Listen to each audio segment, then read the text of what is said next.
നമ്മുടെ എല്ലാം പ്രിയങ്കരനായ രാജപ്പൻ നായർ അവരുകളെ വേദിയിലേക്ക് ക്ഷണിക്കുന്നു. കാത്തുകൊള്ളണമേ പോറ്റി തകതെയ്തോ കാത്തുകൊള്ളണമേ പോറ്റി തിത്തത്താതിത്തൈ കാത്തുകൊള്ളണമേ പോറ്റി കമലകാന്ത ഈ കാത്തുകൊള്ളണമേ പോറ്റി കമലകാന്ത തകതീതകതോ തകതീയതിത്തോ തീയോ തികൃതോ കാത്തുകൊള്ളണമേ പോറ്റി. പൊന്നപ്പൂക്കളാലും കേരവൃക്ഷങ്ങളാലും തേക്ക ഈട്ടി മുതലായ തടികളാലും പമ്പാ നദിയെ പോലെ ഉള്ള മനോഹരമായ നദികളാലും ഇവിടെ എത്തിച്ചേർന്ന കൊച്ചു കേരളത്തെ പ്രതിനിധാനം ചെയ്ത് ഇവിടെ എത്തിയ നിങ്ങൾക്ക് ഏവർക്കും എൻ്റെ ഹൃദയം നിറഞ്ഞ ആയിരം ഓണാശംസകൾ നേരുന്നു. ഒരു വാക്കുകൂടി പറയാനായിട്ട് എന്നെ with the permission of our president, നമ്മുടെ പഴയ മെമ്പേഴ്സായിരുന്നതും പ്രസിഡൻ്റായിരുന്നതും നമ്മുടെ founding president mister Thankappan Nair, എൻ്റെ ഒരു സുഹൃത്തും ഗോപിയുടെ മൂത്ത ജ്യേഷ്ഠനുമായിരുന്ന തങ്കപ്പൻ നായർ നമ്മളെ വിട്ടുപിരിഞ്ഞിരുന്നു. അതുപോലെ തന്നെ രാജൻ നായരുടെയും രാജമ്മയുടെയും രാജൻ നായരുടെ ജ്യേഷ്ഠനായിരുന്ന ഗോപിനാഥൻ നായർ, അതിന് ശേഷം എൻ്റെ ഏറ്റവും അടുത്ത സുഹൃത്തായിരുന്ന ഫാമിലി ഫ്രണ്ടുമായിരുന്ന മിസ്റ്റർ ശിവൻപിള്ളൈ, അദ്ദേഹവും നമ്മളെ വിട്ടുപോയിരിക്കുന്നു. അതിനുശേഷമായിട്ട് പിന്നീട് ഒരു ആളുകൂടെ ഉണ്ട്, മിസ്റ്റർ ഭാസ്കർ മേനോൻ. അദ്ദേഹവും നമ്മളെ വിട്ടുപിരിഞ്ഞ് പോയിട്ട് ഏതാനും വർഷങ്ങളായിട്ടിരിക്കുന്നു. ഇന്ന് ഈ അവസരത്തിൽ ഞാൻ അവരെ പ്രത്യേകം ഓർമ്മിക്കുന്നു. അവർക്കേവർക്കും എൻ്റെ കണ്ണീർ പ്രണാമം. Thank you. രാജൻ നായർ അവരുകളെ ഓണാശംസ അറിയിക്കുന്നതിനായി ക്ഷണിക്കുന്നു. എല്ലാവർക്കും ഐശ്വര്യത്തിൻ്റെതായിട്ടുള്ള സമൃദ്ധിയുടെ സമ്പത്തിൻ്റെ ഇതിനെല്ലാം ഉപരിയായിട്ടുള്ള സ്നേഹത്തിൻ്റെ ആയ നമ്മളുടെ ഓണത്തിൻ്റെ ഓണാശംസ, എൻ്റെ ഹൃദയം നിറഞ്ഞ ഓണാശംസകൾ ആദ്യമായിട്ട് നേരുന്നു. ഒരു കാര്യം മുമ്പേ രാജപ്പൻചാട്ടൻ പറഞ്ഞ പോലെ സാധാരണ നമ്മൾ ചെയ്യുന്നതാണ് ഇന്നത്തെ ഭാരവാഹികൾ വിട്ടുമാണ്. നമ്മളെ വിട്ടുപിരിഞ്ഞ് പോയവരും നമുക്ക് വേണ്ടിയിട്ട് ഇന്ത്യയിലായാലും ഇവിടെയായാലും അവരുടെ ജീവൻ വെടിഞ്ഞ് മറ്റ് രീതിയിൽ നമ്മളെ കാത്തുരക്ഷിക്കുന്ന ജവാന്മാരായ പലരും മരിച്ചിട്ടുണ്ട്. അവരുടെ ആത്മാവിന് വേണ്ടിയിട്ട് എല്ലാവരും എഴുന്നേറ്റ് നിന്ന് ഒരു സെക്കൻഡ് ഒന്ന് പ്രാർത്ഥിക്കണം. സാധാരണയൊക്കെ ചെയ്യുന്നതാണ്, അത് അവർ എന്തോ വിട്ടുപോയാണ്. അതുകൊണ്ട് എല്ലാവരും ഒരു സെക്കൻഡ്. ഓം ത്രയംബകം സുഗന്ധിം പുഷ്ടിവർദ്ധനം ശാന്തി ശാന്തി ശാന്തി. മഹാബലിയുടെ കഥകളും എല്ലാം അറിയാം, എല്ലാവർക്കും അറിയാവുന്നതാണ്. ഓണത്തിൻ്റെ ചരിത്രങ്ങളൊന്നും ഇവിടെ പറയേണ്ട കാര്യങ്ങളുമില്ല. പക്ഷെ എന്തുകൊണ്ട് ഇത്രയും നല്ലവനായ മഹാബലിക്ക് വാമനൻ വന്ന് അദ്ദേഹത്തെ ഈ ഭൂലോകത്തു നിന്ന് ഉന്മൂലനം ചെയ്യാൻ ഒരേ ഒരു കാര്യമേ ഉള്ളൂ. കാരണം ഞാനാണ് എല്ലാം തികഞ്ഞ എന്നൊരു അഹങ്കാരമുണ്ടായിരുന്നു. ആ ഒരൊറ്റ കാരണമാണ് അദ്ദേഹത്തെ ഇവിടെ നിന്ന് നിഷ്കാസനം ചെയ്യാൻ വാമനല്ല മഹാവിഷ്ണു ഇവിടെ വാമനെ അവതരിച്ച് ചെയ്തത്. അപ്പം നമ്മളെല്ലാം എന്തുണ്ടെങ്കിലും നമ്മളുടേതായ ആ ഒരു അഹങ്കാരം നമുക്കെല്ലാം തികഞ്ഞു എന്നുള്ളത് നമ്മൾ ആരും ഉൾക്കൊള്ളാൻ പാടില്ല. അതാണ് എൻ്റെ ഓണ സന്ദേശം. കാരണം കഴിഞ്ഞ പ്രാവശ്യം ഇവിടെ ഞാനായിരുന്നു മഹാബലി.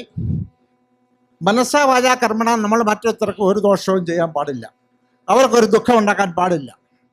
എനിക്ക് കഴിഞ്ഞ പ്രാവശ്യം ഞാനിവിടെ ഓണത്തിന് പോകുമ്പോൾ ഇവിടെ നിന്ന് തിരിച്ചു പോകുമ്പോൾ വളരെ പ്രയാസത്തോടു കൂടി എൻ്റെ മനസ്സിന് ഒരു മുറിവേറ്റിട്ടുകൊണ്ടാണ് ഞാൻ പോയത്. അതുകൊണ്ട് മേലിൽ ആർക്കും അങ്ങനത്തെ അനുഭവം ഉണ്ടാകാതിരിക്കാൻ എല്ലാവരും ശ്രദ്ധിക്കണം.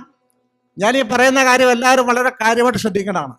എല്ലാ വോളണ്ടിയേഴ്സും ആർക്കും നമ്മൾ ഒരു വാക്കുകൊണ്ട് പോലും ആരെയും വേദനിപ്പിക്കരുത്.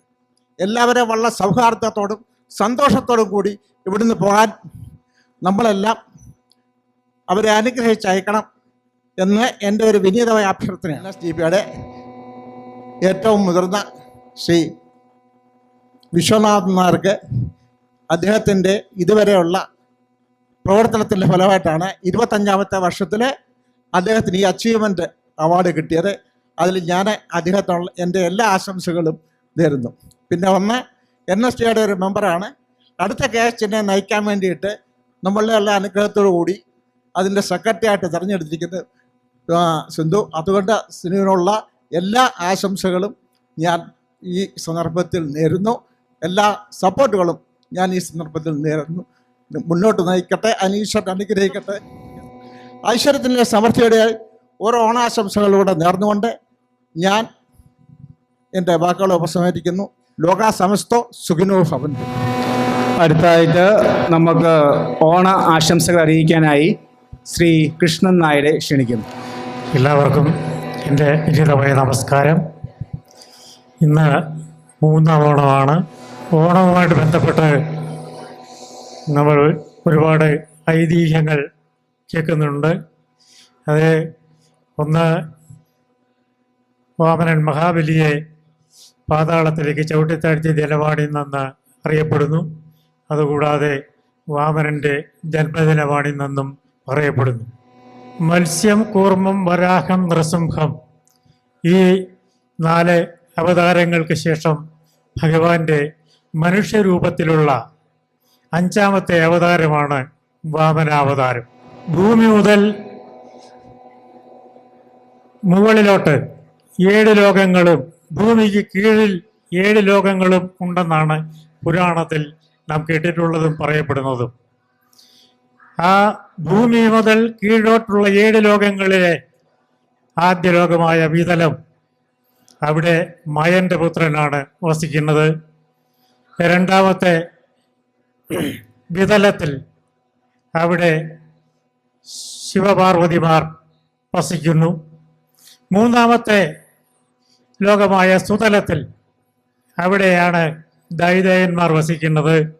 ആ ദൈതേയന്മാരുടെ രാജാവാണ് മഹാബലി.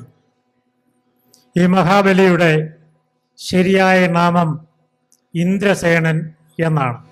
മഹാബലി എന്ന പേര് അദ്ദേഹത്തിന് ലഭിച്ചത് ബലി എന്ന പദത്തിന് സംസ്കൃതത്തിൽ ശക്തിമാൻ എന്നാണ് അർത്ഥം. ആ അതിശക്തിമാനായിരുന്നത് കൊണ്ട് അദ്ദേഹത്തിന് മഹാബലി എന്ന നാമം ലഭിച്ചു. പാലാഴി മദന സമയത്ത് ദേവന്മാരും അസുരന്മാരുമായിട്ട് തർക്കങ്ങൾ ഉണ്ടാവുകയും ആ തർക്കങ്ങൾ അവസാനം യുദ്ധത്തിൽ ചെന്ന് കലാശിക്കുകയും ചെയ്തു. ആ യുദ്ധത്തിൽ ദേവേന്ദ്രൻ മഹാബലിയെ വധിച്ച് അങ്ങനെ അസുരന്മാരെ കീഴ്പ്പെടുത്തി. അതിനുശേഷം അസുരന്മാരുടെ ഗുരുവായ ശുക്രാചാര്യര് സഞ്ജീവനി മന്ത്രം കൊണ്ട് മഹാബലിയെ വീണ്ടും ജീവിപ്പിച്ചു. അതിനുശേഷം മഹാബലി തപസ് ചെയ്ത് പലവിധത്തിലുള്ള വരങ്ങൾ നേടി. ആ വരം കൊണ്ട് മതിച്ചു നടക്കുന്ന സമയത്താണ് ശുക്രാചാര്യരുടെ ഉപദേശപ്രകാരം ദേവലോകം ആക്രമിച്ച് കീഴടക്കുന്നത്. മഹാബലി പ്രജാക്ഷേമ തൽപരനും ദാനധർമ്മിഷ്ഠനും ഈശ്വരഭക്തനും ആയിരുന്നു.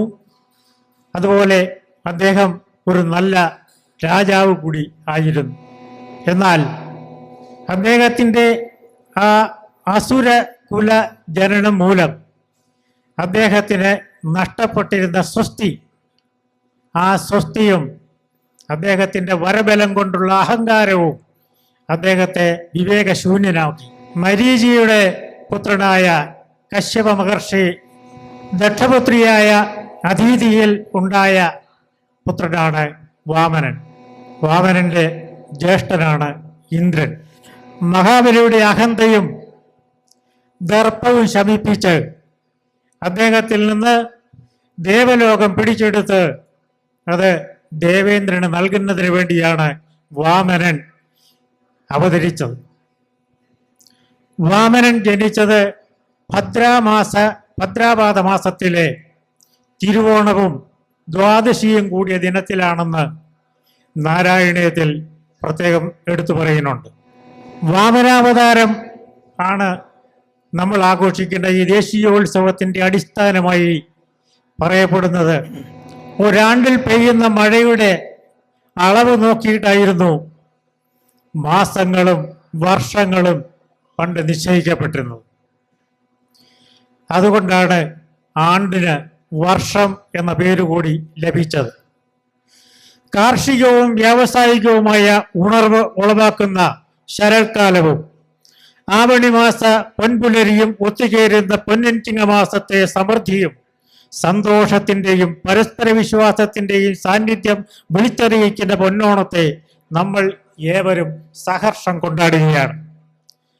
കുറച്ചു കാലങ്ങൾക്ക് മുൻപ് കുടുംബ സംഗമങ്ങളും നാടൻ വിനോദങ്ങളും ഓണത്തോടനുബന്ധമായി നടന്നിരുന്നു. പുലികളി, പകിടകളി, ഊഞ്ഞാലാട്ടം, തുമ്പിതുള്ളൽ, പൂവിടൽ, വള്ളംകളി മുതലായവയും ഓണത്തിന്റെ ഭാഗമായി നടന്നിരുന്നു. അത്തം മുതൽ തിരുവോണം വരെയുള്ള 10 ദിവസം വീട്ടിലെ ബാലികമാർ പുലരുന്നതിന് മുൻപ് ഉണർന്ന് കുളിച്ച് ശുദ്ധമായി തൃക്കാക്കരയപ്പൻ എന്ന് പറയുന്ന വാമനനാണ്, വാമനനെ മനസ്സിൽ ധ്യാനിച്ച് തിരുമുറ്റത്ത് ചാണകം കൊണ്ട് വട്ടത്തിൽ കളം മെഴുകി ആ കളത്തിൽ തുമ്പപ്പൂവ് വിതറി ആ കളത്തിന്റെ മധ്യത്തിൽ അരളിപ്പൂവ് ഈർക്കിലിയിൽ കുത്തി വെക്കുന്ന ഒരു പതിവുണ്ടായി. ഇങ്ങനെ 10 ദിവസം തുടരും. ആ 10ാമത്തെ ദിവസമായ തിരുവോണത്തിന്റെ അന്ന് പച്ചോല കൊണ്ട് തിരുമുറ്റത്ത് പന്തലുണ്ടാക്കി ആ പന്തലിൽ പച്ചച്ചെളി കൊണ്ട് തൃക്കാക്കരയപ്പന്റെ കോലം സൃഷ്ടിച്ച് അതിന് മുൻപിൽ ഇരു സൈഡിലും 5 കളം വീതം മെഴുകി ആ കളത്തിൽ പൂവിട്ട് ആണ് അത്തപ്പൂവ്, ഓണപ്പൂവ് ഇട്ടിരുന്നത്. ഇത് പാട്ടുപാടി, അന്നത്തെ ചെറുപ്പക്കാരുടെ പാട്ടുപാടി ഈ ഓണപ്പൂവിനെ സഹായിച്ചിരുന്നു. ഓണം ഒരു കാർഷികോത്സവം കൂടിയാണ്. അത് പറയാനുള്ള കാരണം ജലക്ഷാമം മൂലം അധികമായി ബുദ്ധിമുട്ടിയിരുന്ന ഒരു സമയം വടക്കേ ഇന്ത്യക്കാർക്കുണ്ടായിരുന്നു.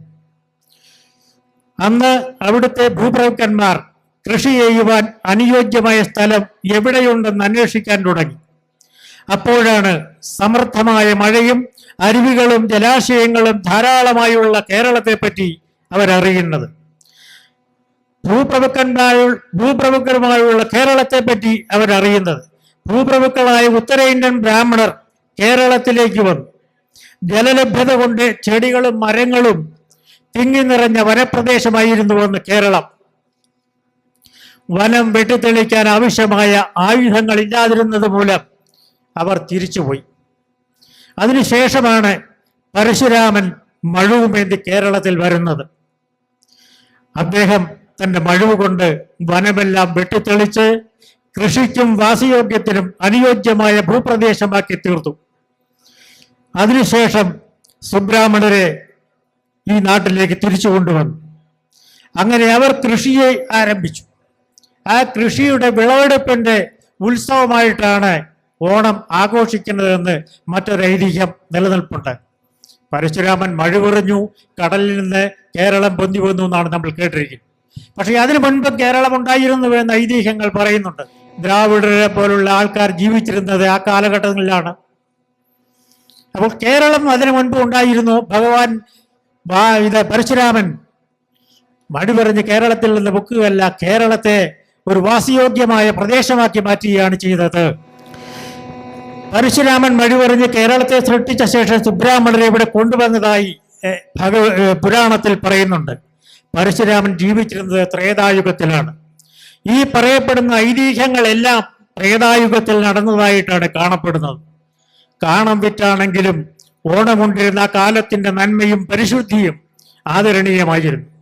ജാതിമത ചിന്തകളില്ലാതെ, കുബേരകുചേല വ്യത്യാസമില്ലാതെ ഏവർക്കും ഒരുപോലെ ആഘോഷിക്കാൻ തക്ക തത്വാധിഷ്ഠിതവും ആദർശമൂല്യമുള്ളതുമായ ഒരാഘോഷം ഓണം പോലെ മറ്റൊന്നും ഉണ്ടാവില്ല. ഈ അവസരത്തിൽ നിങ്ങൾ ഓരോരുത്തർക്കും ഐശ്വര്യത്തിൻ്റെയും സമൃദ്ധിയുടെയും സമാധാനത്തിൻ്റെയും ആ നല്ല നാളുകൾ ഹൃദയപൂർവ്വം ഞാൻ ആശംസിക്കുകയാണ്. ഹാപ്പി ഓണം.